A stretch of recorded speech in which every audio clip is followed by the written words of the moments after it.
Chers amis, depuis le mois de mars, l'église MLK a mobilisé tous ses moyens humains, techniques et financiers pour vous offrir chez vous des messages et des émissions de qualité. Car chaque jour, nos équipiers, qu'ils soient bénévoles ou salariés, donnent le meilleur d'eux-mêmes pour refléter l'amour de Jésus. La mission que Dieu a confiée à l'église MLK consiste à communiquer son amour à vos enfants, à vos ados, à vos amis, à vos proches, à tous ceux qui décrochent de nos églises plus traditionnelles. C'est vraiment cet amour qui nous a attirés. C'est surtout pendant le premier confinement au mois de mars que nous avons découvert les émissions pour enfants. Vraiment, ça nous a bénis. On a passé des bons moments en famille à regarder. Donc moi et mes deux filles, on a regardé tous les mercredis pratiquement les émissions ML Kids. Et c'était vraiment une bénédiction pour moi ainsi que pour ma famille. Autrement qu'avec le parler, on peut toucher aussi avec le visuel. C'est juste génial ce qu'MLK arrive à faire en adaptant son message. Dieu est dans cette maison tout le temps, certes, mais le dimanche matin, il est là plus. Nous ne pouvons pas réussir cette mission de reconnexion sans vous. Aidez-nous à les atteindre. Aujourd'hui, nous recherchons 3000 partenaires.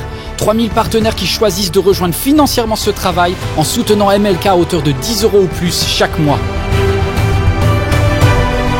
Mon seul objectif est de donner une nouvelle chance à chaque personne qui risque de s'éloigner, qu'elle soit auprès ou au loin. Une chance de reconnecter personnellement avec Dieu. Aidez-nous. Devenez partenaire financier de MLK chez vous.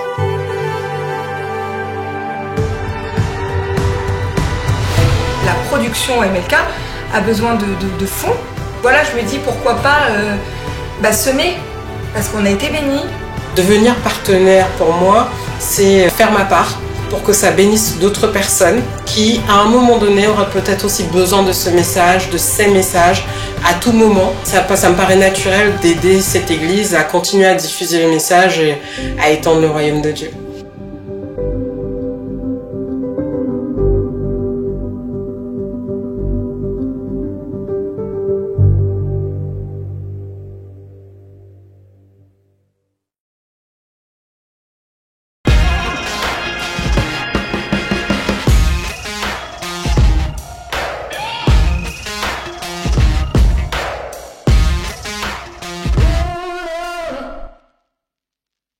Bonsoir à tous, bienvenue à Ask Me Anything. On est tellement heureux d'être avec vous encore.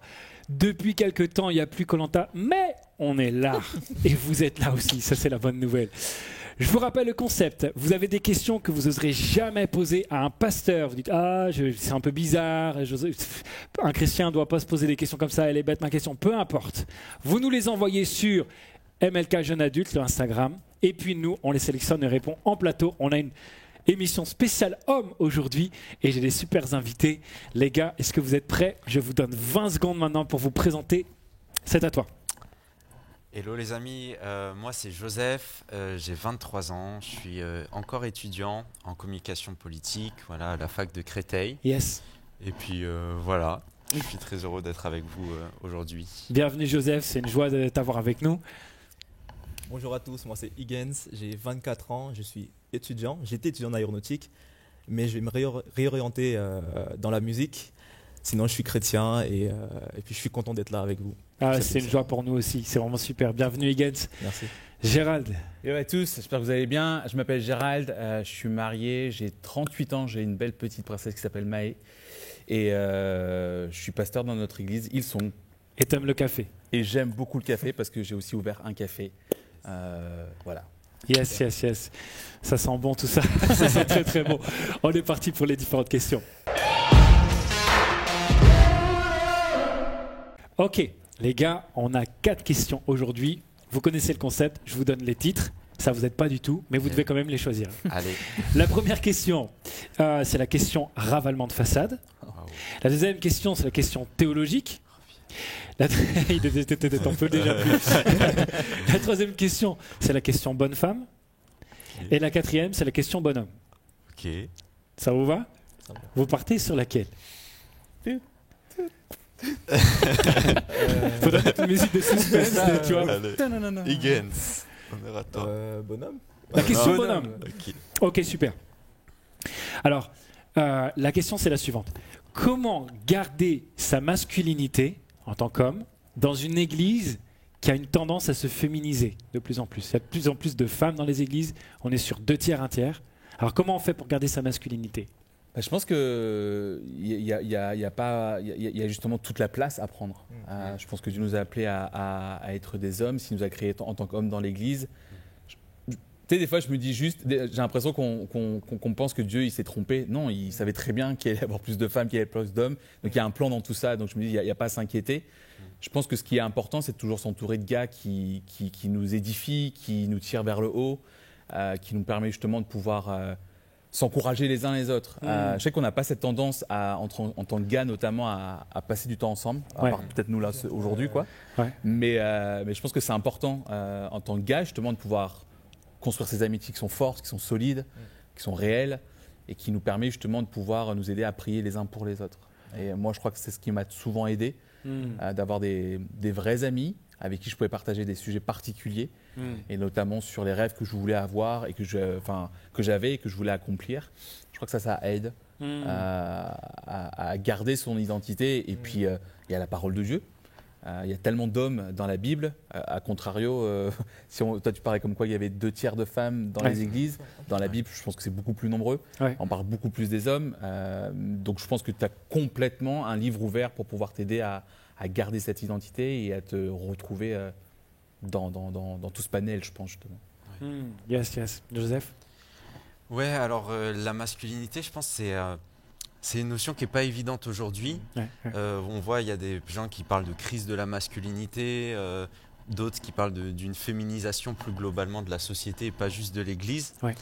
Alors c'est vrai que moi, quand j'étais plus jeune, parfois j'avais un peu du mal avec ces discours parce que j'avais l'impression que c'était en gros la course à la virilité. Et puis voilà, il faut être... Si tu es un homme, tu dois être un biker. Si tu es un homme, tu dois maltraiter les femmes, tu dois être condescendant à leur égard et tout ça. Je pense qu'il y a vraiment ce besoin de faire un réapprentissage de qu'est-ce que l'âme masculine en fait, parce que Dieu, voilà, on sait qu'il est ni homme ni femme, il est, voilà, et Dieu il nous dépasse. Absolument. Mais il nous a créé l'homme et la femme à son image, et donc aussi bien la femme, aussi bien l'homme vont représenter certains traits de Dieu, et je trouve que c'est intéressant, voilà, en tant qu'homme, de comprendre qu'est-ce que l'âme masculine et comment je peux évoluer dans la ressemblance avec Dieu. Et donc, voilà, c'est vrai que Gérald parlait de l'importance des relations, des amitiés. Et c'est quelque chose que j'encourage chacun, voilà, à créer des groupes aussi, on puisse voilà, parler librement et pouvoir avoir des échanges entre hommes. C'est important aussi d'avoir ces groupes-là.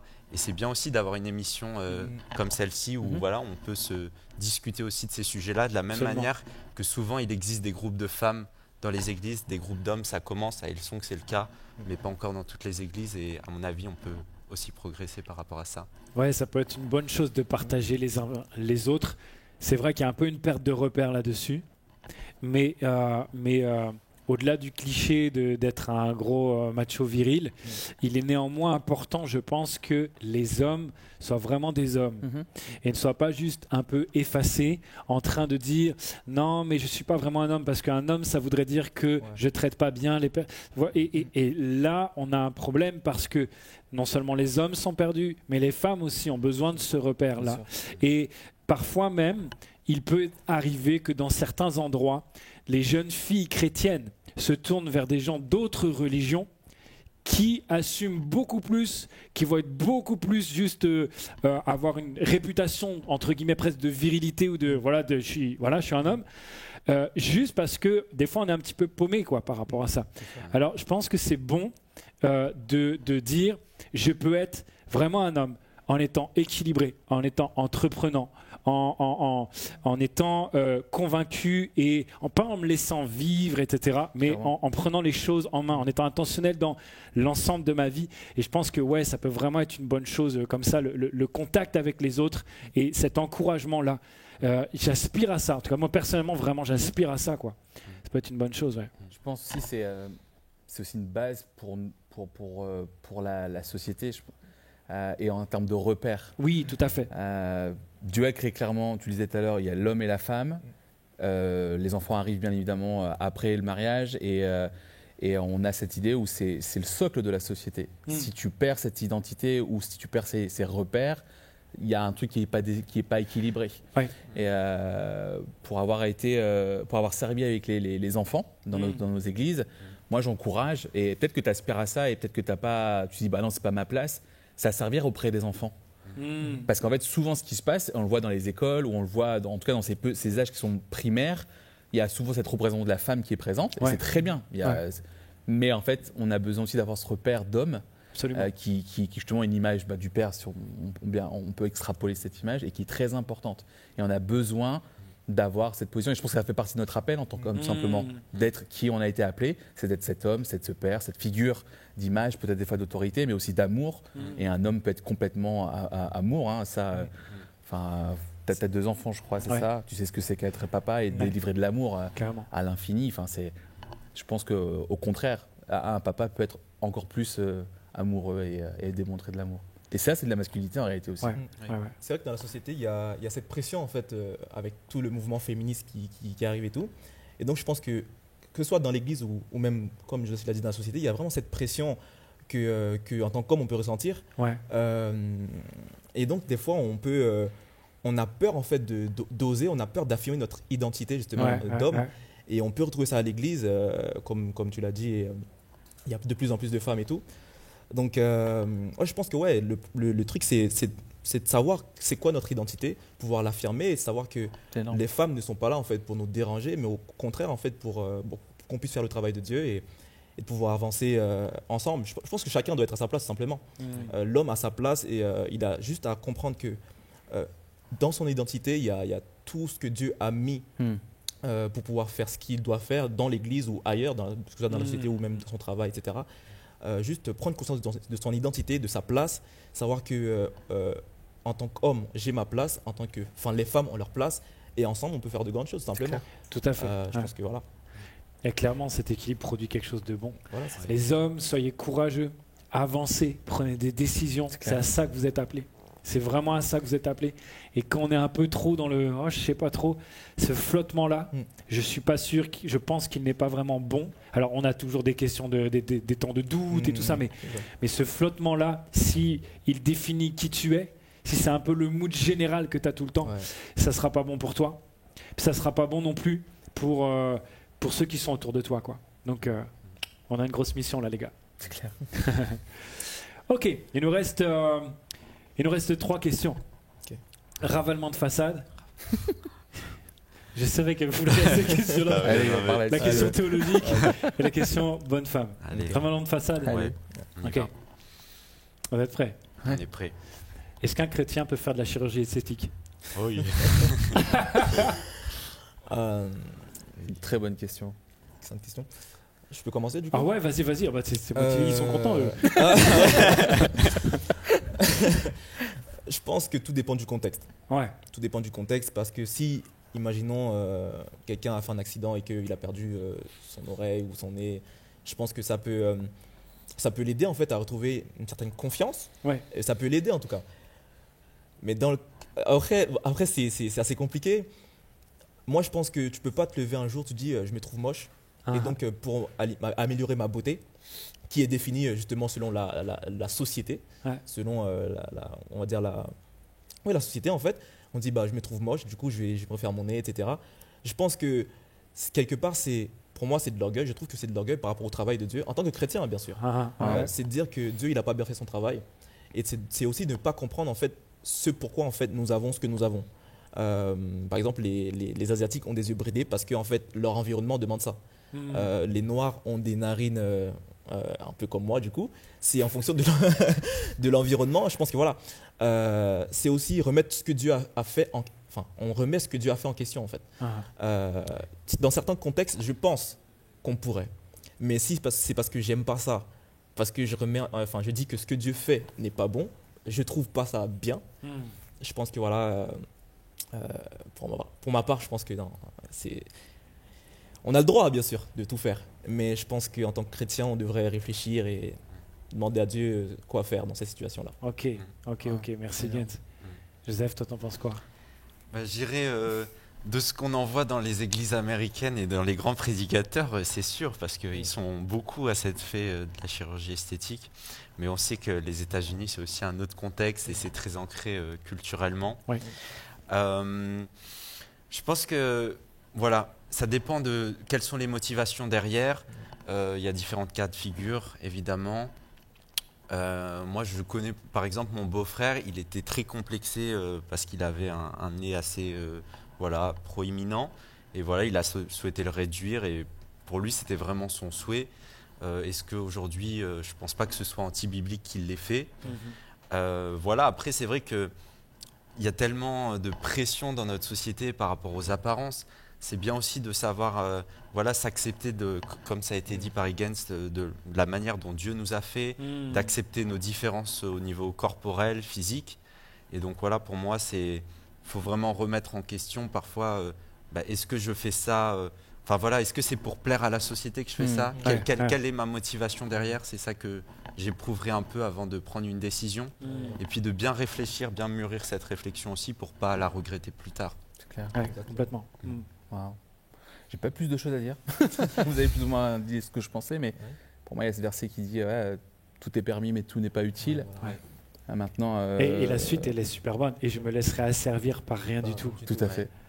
Et du coup, si ça devient, tu vois, un esclavage, en fait. Un esclavage, comme certaines personnes peuvent l'avoir, là, ça peut poser problème. Excuse-moi, je t'ai coupé. Non, il n'y a pas de problème. C'était très bien. Et mais pour moi, c'est comme, enfin, on se répète, hein, mais c'est aussi personnel. C'est au cas par cas aussi. Il n'y a pas que la chirurgie esthétique, en fait. Il y a aussi, je pense. Ma femme, elle aime bien parler de ça. C'est quelque chose qui lui parle beaucoup. C'est on est âme, corps et esprit. Et en fait, souvent, avant de peut-être penser à tout ce qui est chirurgie esthétique, c'est déjà qu'est-ce que moi je mets en place pour mon corps. Et en tant que chrétien, en tant que fils de Dieu et fille de Dieu, on est appelé à prendre soin de notre corps. Et des fois, c'est pas que sur des chirurgies, mais c'est aussi comment je mange, comment je m'éduque, comment je fais du sport. C'est pas une question d'être bodybuildé comme moi, tu vois, c'est pas du tout ça. Non, c'est vrai qu'on est un petit peu complexé, mais je t'ai fait bien d'en parler. Mais Dieu nous appelle à ça aussi, je pense, à prendre soin de son corps, de prendre soin de ce temple que Dieu nous appelle à être aussi. C'est intéressant cet aspect-là. Moi, c'est vrai qu'il y a des gens, j'ai vu qu'ils faisaient de la chirurgie esthétique pour ils mettent des implants de biceps, des implants d'abdos, des implants de pecs. Et je me dis, si tu es capable de souffrir pour avoir ces implants, va à la salle, quoi. C'est clair. Voilà, c'est ça. Et dans le temps, qu'est-ce que ça va donner ? Et là, on voit qu'on n'est plus dans « je prends soin de mon corps », mais davantage « je prends soin de mon apparence ». Et la question, c'est pourquoi ? Tu vois, et là, dans la motivation, est-ce que moi, devant Dieu, ma motivation, elle est bonne ? Je vois pas vraiment ce qui est contre. Mais moi, personnellement, je pense pas que je vais en faire. C'est pas ma culture, vraiment. Et c'est vrai que ça m'a fait un petit peu rigoler de voir certains pasteurs, notamment aux États-Unis, où là, c'est pas de problème, c'est la culture, ça pose problème. Tout le monde le fait. Donc, moi, ça m'a fait un peu marrer, parce que c'est pas du tout ma culture. Mais qu'y a-t-il de mal dedans, quoi ? C'est comme le verset. Le verset, il dit tout est permis, mais tout n'est pas utile. Et il y a une version anglaise qui dit tout est bon, mais tout n'est pas bon pour toi. J'aime bien cette version. En fait, tout peut être bon. Enfin, Joseph, il peut faire quelque chose qui est bon pour lui, mais qui est bonne pour lui, pardon. Et moi, je peux pas, en fait. Je peux prendre l'exemple de Ésaïe. J'ai lu dans Ésaïe, je crois que c'est Ésaïe 32, je ne sais plus exactement, mais Dieu, il dit mon prophète prêche tout nu, en fait. Et c'était un scandale quand j'ai lu ce chapitre et tout. Je me dis, comment ça se fait, ce prophète voilà. Et Dieu, en fait, de cette façon, il voulait transmettre un message avec ce serviteur-là. Et pourtant, dans la loi, on a compris qu'il ne faut pas montrer sa nudité, etc. Donc, Ésaïe l'a fait, c'était bon pour lui. Mais est-ce que moi, je peux faire ça dans le métro ? Je crois pas. Non, même ailleurs. Voilà. Donc, je pense que des fois, voilà, tout peut être bon. Tout ce que Dieu a créé est bon, je pense, voilà. Mais pour moi, ça ne l'est pas. Et c'est pour ça que le Saint-Esprit est là, je pense, pour nous convaincre en fait de certaines choses, de ce qui est bon pour nous, pour qu'on puisse aller dans la direction que Dieu veut pour nous. C'est pour ça aussi, ça me pousse à ne pas juger les gens qui pourraient le faire, ou même d'autres personnes qui pourront faire autre chose, parce que je me dis, je sais pas c'est quoi leur vie avec Dieu. Je sais pas. Ils peuvent avoir tort, mais moi, j'en sais rien. comme tu as dit, toi, c'est pas dans ta culture, tu le ferais pas. Et pareil pour moi. Parce que pour moi, je verrais ça comme Dieu, ce qu'il a fait, c'est pas bon et je vais changer ça. Je pense que le travail, c'est d'abord m'accepter comme je suis. Oui, c'est important. Voilà, c'est ça en fait. Me dire faut que avoir ça. j'ai mes yeux qui sont comme ça, je me kiffe. Je suis comme ça et je me kiffe en fait parce que Dieu l'a créé, il a dit c'est bon en fait. Dieu a trouvé que c'était bon. Donc voilà, je pense que c'est ça en fait. Yes, merci beaucoup les gars. Il nous reste la dernière question. C'est la question bonne femme. 2 questions, non? Deux. On a 2 encore? Oui, je crois. Théologie, oui. On a la question théologie, c'est vrai, c'est vrai. Il nous reste donc 2 questions. Pourquoi vous rigolez? La question théologie et la question bonne femme. Vous voulez laquelle? Théologie, allez. Ok. Ouais. Elle est costaud. Ah ouais, ok. Dieu est-il chrétien? C'est une question qu'on nous a envoyée. Oh. Alors, je pense que ce qu'on entend derrière, c'est est-ce que c'est peut-être le même Dieu qu'on peut avoir dans les autres religions? En quoi Dieu est rattaché à Jésus? Est-ce qu'il y a une exclusivité par rapport à ça ou pas? Enfin bref, je pense que c'est un petit peu tout cet aspect-là qui nous est posé comme question. C'est une bonne question. Il y a cette idée où quand tu es chrétien, c'est que tu es quelqu'un qui suit Christ, donc Jésus-Christ. Et nous, on croit que Dieu est Dieu le Père, Dieu le Fils, Dieu le Saint-Esprit, les mêmes personnes. Et donc il y a Jésus dans la Trinité. Il y a Jésus dans cette dimension-là. Et pour nous, en tout cas, en tant que chrétiens, c'est sûr que c'est indissociable. En tout cas, pour moi, c'est indissociable. Et c'est ce qui fait aussi la différence entre différentes religions, mais c'est que mon Dieu que je le connais notamment au travers de Jésus-Christ, et ça ne peut pas être différent. Et encore plus aujourd'hui avec le Saint-Esprit, bien évidemment. Et être chrétien, il y a tous ces aspects-là. Il n'y a pas que Dieu d'un côté, il y a pas, voilà. Non, c'est au quotidien, je parle avec Dieu au quotidien, je parle avec Jésus au quotidien, je parle avec le Saint-Esprit, et eux me parlent aussi. Je ne peux pas dissocier les trois, je ne peux pas avoir juste un des deux ou un des... Enfin, voilà, donc pour moi, je ne sais pas si ça aide à répondre à la question, mais c'est indissociable en tout cas. Ok. Dieu et Jésus, c'est indissociable pour moi, partant de ce principe que chrétien, c'est des suiveurs de Jésus.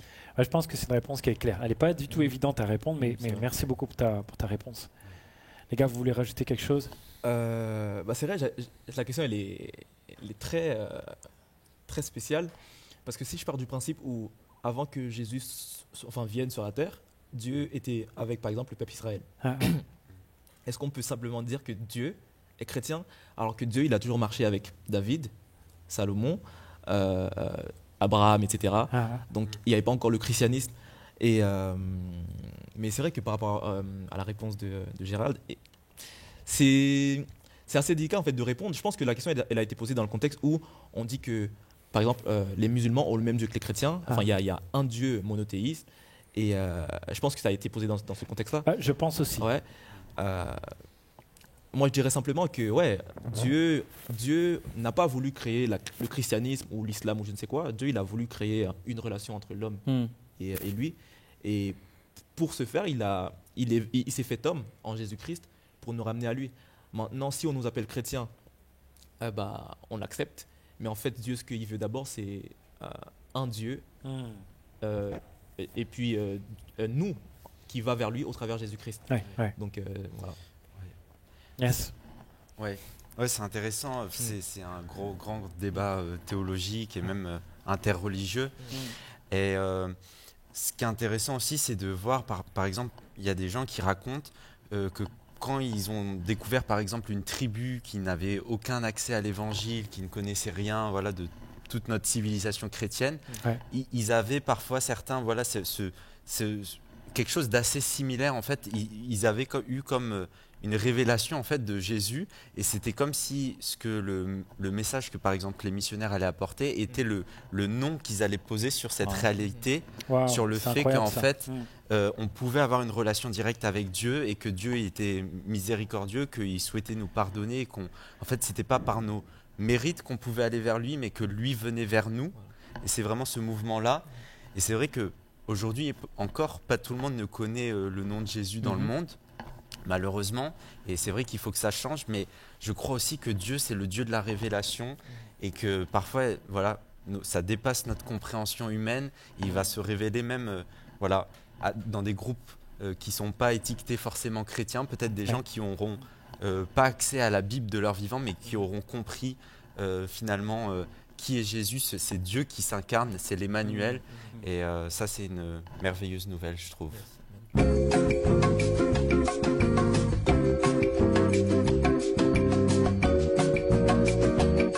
Et Jésus vient tout changer, c'est le seul à tout changer. Comme ça, il dit, c'est pas toi qui vas essayer de monter, c'est moi qui suis descendu. Ouais.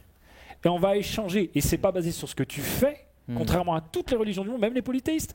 C'est pas basé sur ce que tu fais, c'est basé sur ce que moi je fais. Et toi, est-ce que tu acceptes juste que j'ai pris ta place?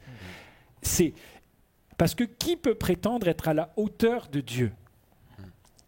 Et là où moi j'ai du mal, c'est que pour moi, tout l'Ancien Testament, il amène jusqu'à Jésus pour qu'on ait cette révélation-là.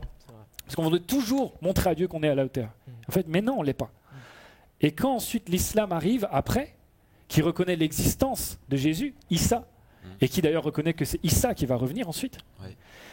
Mais le problème, c'est que ça annule ce système-là, ce principe-là. Et du coup, moi, ça, j'arrive pas à le comprendre. Mais ce que je sais, c'est que ce qui me fait vivre aujourd'hui, c'est cette relation-là, cette alliance de grâce que l'on a avec Jésus, qui n'est pas méritée, où c'est Dieu qui descend pour nous, et pas l'inverse. Voilà en quoi moi je trouve que oui, c'est indissociable, et pourquoi je crois que ce Jésus dans qui je crois, c'est Dieu. Voilà. C'est énorme. Il nous reste une dernière. La question bonne femme. Peut-être devant votre écran, vous êtes en train de dire quand est-ce qu'ils vont la faire? C'est vraiment bizarre ce truc-là. Regarde, je vais prendre des notes. Dès qu'il dérape, boum, j'envoie un mail. Ok. Mais c'est pas moi qui ai posé la question. Hein. C'est une question qu'on nous a posée. Et je vais la citer littéralement. Comme ça, je suis irréprochable, c'est pas moi. On nous a posé la question, et je pense que c'est une femme qui a posé la question. C'est important de le dire. Est-ce qu'une bonne femme, c'est celle qui fait à manger, la lessive, le ménage? Vous avez 2 heures. Bah oui. C'est évident. C'est évident. Waouh. Je rigole. T'es célibataire? Non, même pas. Attention. Hein. Non, pour ma part, non.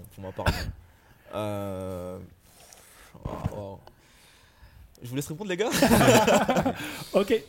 Qui commence? La question, c'est elle va au-delà. Pourquoi on doit définir une bonne femme, tu vois?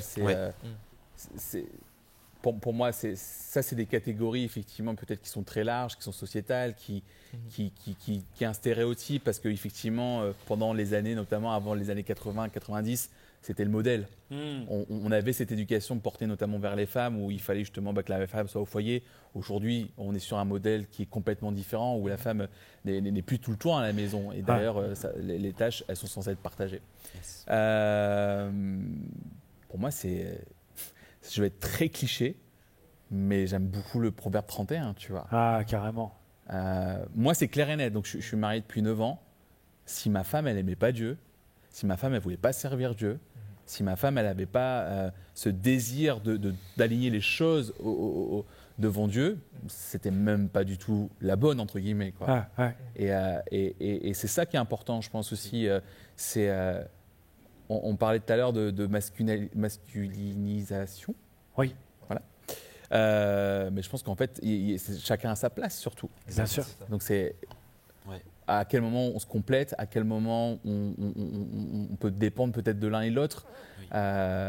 Moi, je réponds peut-être pas à la question clairement, mais en tout cas, c'est pas que ces énumérations qui a été apportées. Ça va au-delà de tout ça, en fait, pour moi. C'est pas juste à manger, la lessive et le ménage. Ah ben non, si c'était à manger, ce serait compliqué. Alors là, c'est un petit message personnel. Et je propose qu'à la fin de cette émission, on ait un temps de prière pour protéger le frère. Mais moi, je pense que si la question se pose pour les femmes, du coup, ça serait quoi un bonhomme? Du coup, quelles seraient en fait les caractéristiques en fait d'un homme? C'est une bonne stratégie. Vas-y, continue dessus, mais tu réponds pas à la question. Je pense qu'il y a un équilibre à avoir. Tout dépend des relations, tout dépend des personnes en fait. Ça se trouve, c'est l'homme qui sait mieux faire à manger, donc il va pas attendre que ce soit la femme qui fasse à manger. Ça se trouve, j'en sais rien, mais je pense qu'il y a un équilibre à trouver en fait dans la relation, et ça varie en fonction de chacun. Par contre, je sais qu'il y a vraiment cette pression-là, et puis il y a aussi ce modèle-là qu'on a toujours eu, que ce soit de nos familles, je sais pas comment ça se passe chez les gens, mais il y a toujours l'homme qui se pose sur le canapé et puis la femme qui fait à manger et qui fait tout. Du coup, en grandissant, on peut penser que c'est comme ça. Mais la société, en fait, elle change et en fait, on doit pouvoir s'adapter, de se dire, en fait, maintenant, la femme, elle va aussi travailler, elle va aussi faire des choses, elle a peut-être son ministère aussi. Ouais. Donc, je pense qu'il faut trouver cet équilibre-là et pouvoir s'adapter, en fait, pour pouvoir faire en sorte que la relation, elle soit mieux, elle soit bien, quoi. Ouais. Donc, pour moi, non, c'est pas ça. Après, peut-être qu'il y a des hommes en fait qui pensent que c'est ça et ils vont chercher ça. Ouais. Donc c'est possible aussi. Mais on peut pas définir la femme avec ça, seulement uniquement avec ça. Donc non. Ok, je comprends. Yes. Joseph. Ouais. Du coup, je fais le parallèle avec la question aussi sur le bonhomme et on parlait tout à l'heure qu'il y a, c'est vrai, beaucoup de femmes dans nos églises aujourd'hui et ce que je trouve dommage dans l'histoire, c'est que même si les femmes ont souvent été plus présentes voilà, dans les églises notamment, elles ont toujours été un peu en arrière-plan, très souvent. Et aujourd'hui, heureusement, ça commence à changer. Et on le voit, on est dans une église où il y a des femmes qui sont pasteurs, si je ne me trompe pas, et aussi également à Hillsong. Et moi, je vois que je suis aussi au bénéfice de prédicatrices qui vont vraiment aussi, en tant qu'hommes, nourrir spirituellement. Et c'est incroyable de voir comment Dieu peut aussi utiliser des femmes. Et je trouve que voilà, ce qui est dommage avec ce discours de les femmes ne sont que bonnes à faire la cuisine, c'est qu'en fait, on passe à côté de la moitié de la population mondiale qui a énormément de choses à apporter à l'Église, énormément de choses à apporter à nous tous. Et voilà, je me réjouis vraiment que les choses commencent à changer et j'espère que ça va continuer. Yes, c'est sûr, on va dans ce sens-là en tout cas. Bon, il faut avouer que c'est confortable de bien manger. C'est confortable et c'est plaisant lorsque la maison elle est bien entretenue et lorsque le linge il est fait, etc. Mais c'est pas marqué qu'il y a que elle qui le fait. Ouais. Et puis Proverbe 31, on voit que la femme c'est une entrepreneuse. Elle achète un champ, etc. Elle fait ses affaires, etc. Donc elle n'est pas du tout cantonnée. C'est une femme qui est active et qui est responsable. C'est surtout ça que Proverbe 31 dit. Donc c'est génial. Si ma femme elle est responsable et si elle fait ce qu'elle a à faire, c'est génial. On va discuter entre nous de voir quelle part chacun, etc. Puis ça dépend des saisons. C'est même pas tout le temps la même. Ça dépend. Peut-être les 5 premières années c'est comme ça. Puis après on a déménagé. Puis c'est différent. Ça dépend de son job. Si on dit c'est toi qui fais le linge, mais que son job finit à telle heure et elle peut pas faire, mais on se débrouille en fait. C'est pas tant important en fait. Je pense que c'est pas ça qui est le plus important. Ce qui est important, c'est de pouvoir faire ce que vous avez résolu de faire dans votre projet commun. C'est-à-dire pouvoir grandir en tant qu'homme, que femme, en tant qu'époux, qu'épouse, en tant que parent, si vous avez la grâce d'avoir des enfants. Donc, je pense que c'est ça en fait, surtout ça, la priorité. Le reste, après, c'est pragmatique. Voilà. Que chacun fasse ce qu'il est capable de faire au mieux. Aussi, je trouve, c'est une précision qui avait été apportée lors d'une précédente émission et je la trouve très intéressante. Pour moi, la liberté, il faut qu'elle soit intégrale. C'est-à-dire qu'aujourd'hui, si une femme, elle souhaite faire à manger, elle souhaite rester à son domicile, par exemple, pour élever ses enfants, et qu'on lui donne la liberté aussi et qu'elle ne soit pas jugée sur le fait qu'elle ne va pas dans le sens de la la libération de la femme. Voilà, je pense que c'est le maître mot, c'est vraiment que tu sois en harmonie avec ce que tu souhaites, ce que Dieu souhaite pour toi et dans ta famille aussi. C'est pas le but d'être moderne et dans la tendance de tout le monde va comme ça. C'est pas ça. C'est pas un objectif en soi. Simplement que mettre des règles qui imposent et qui cloisonnent, c'est pas tout le temps applicable par rapport aux principes que Dieu nous demande de faire. Et donc c'est là où il faut être, je pense, humble et puis honnête avec le Saint-Esprit puis voir ensemble. C'est clair. Yes, les amis, on a terminé, ça y est. Yes, on passe à la suite. Ok les gars, dans cette rubrique Free, j'ai une question pour vous. Quelles sont, selon vous, les 3 premières choses que les filles regardent chez un homme? Waouh. Gérald? J'avais pas réfléchi. Je pense clairement le physique. Je pense que c'est important pour elle. Deuxième chose, je dirais, c'est un gars qui se positionne, qui sait où est-ce qu'il va, ou qui même déjà est ancré même dans sa destination, ou dans son métier, ou dans sa prise de position. Et la troisième chose, c'est quelqu'un qui fait rigoler, quoi. Si tu rigoles pas avec ce gars le restant de ton mariage ou ta vie, ça n'a pas de sens, quoi. Ok. Faut la faire rire. Yes. Ok, super. Moi, je dirais son physique. Son physique, je dirais plus son charisme, en fait. Ok. Son charisme, voilà. Et comme il a dit, un gars qui s'affirme, en fait, qui sait ce qu'il veut dans la vie, qui se positionne, en fait, il est carré. Il a peut-être pas tout réussi, mais il est carré. Ok. Et puis, je dirais pas drôle, mais quelqu'un qui sait parler, qui a de la conversation, qui a de la chat, comme on dit. Ok. Un peu de chat. Voilà, un peu de chat, Voilà. Ok. Joseph ? Pas grand chose à rajouter. Pour moi, le sens relationnel, c'est très important. Est-ce que il va me parler, est-ce qu'il va bafouiller ou quoi, ou est-ce qu'il va réussir à m'inviter, est-ce qu'il a ce courage aussi de venir me parler, tac. Évidemment, le charisme plus que le physique, je trouve la distinction intéressante. Souvent, les filles, tu les entends, je sais pas ce qu'il a, il a rien pour attirer, mais pourtant, il a ce côté mystérieux, ou je sais pas, tu vois, c'est le truc. Le fameux côté mystérieux. Mystérieux. Ça y est, mystérieux, les gars. On se base sur ce que les filles disent, parce que pour le coup, c'est la question. Dernière chose, je dirais, est-ce que dans la vie, il subit ou est-ce qu'au contraire, il va développer ses dons, il est dans une forme de proactivité, il se laisse pas faire, mais il y va et puis il avance, quoi. Yes. Je suis assez d'accord avec vous. J'essaie d'être original, mais je ne sais pas si je vais y arriver. Je dis pas d'ordre. Je pense effectivement, il faut qu'il y ait quelque chose qui attire le regard dans un premier temps. Alors, je suis assez d'accord avec le charisme. Ça peut être aussi le style vestimentaire, ça peut être beaucoup de choses. Mais est-ce qu'il y a quelque chose qui attire mon regard? Deuxième chose que je dirais, c'est est-ce qu'il sait où il va? Je suis d'accord avec vous. Et la troisième chose pour moi, c'est est-ce que si jamais il a cette notion de est-ce que je me sens protégé avec lui?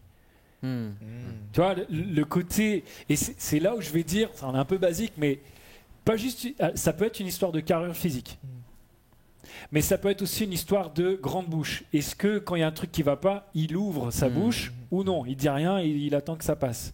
Donc, est-ce qu'il est capable de prendre position pour protéger? Je pense que ça aussi c'est quelque chose qui est important. Clair. Bon, on ne sait pas si on a bon. Les filles, il faut que vous mettiez les commentaires, d'accord, pour vérifier si on a bon. Mais en tout cas, on espère que ça vous a aidé, que ça vous ait passé un bon moment, et surtout qui vous aide en fait au jour le jour. On passe à la suite et à la fin de cette émission. Yes, on arrive à la fin maintenant de cette émission. Les gars, merci beaucoup d'avoir été là. Avec plaisir. Merci à toi. Super. Yes. Et puis, on vous retrouve sur les réseaux sociaux, etc. On n'oublie pas de les suivre, puis surtout de suivre Jésus. Et j'ai d'abord une question à vous poser. On sait très bien, les filles, que vous avez regardé cette émission spéciale Hommes aussi. On est au courant. On vous voit d'ici. Mais, les gars, j'ai une question spéciale pour vous. Est-ce que tu sais où tu t'en vas? Quel est le sens que tu donnes à ta vie? C'est très important d'être au clair avec ça. Et ma question, c'est quelles sont les décisions que tu as prises pour arriver à cet objectif? Si tu ne l'as pas fait, on t'encourage à te poser, à voir avec Dieu et à le faire. C'est vraiment important pour toi. Voilà, que Dieu vous bénisse, passez une excellente semaine. Là, c'est les fêtes qui arrivent. Profitez de vos familles avec ce contexte un petit peu particulier. Joyeux Noël à vous. Et on se dit à dans 2 semaines pour une émission spéciale avec les meilleurs moments de toute la première saison. À bientôt les amis. Ciao. Salut. Ciao.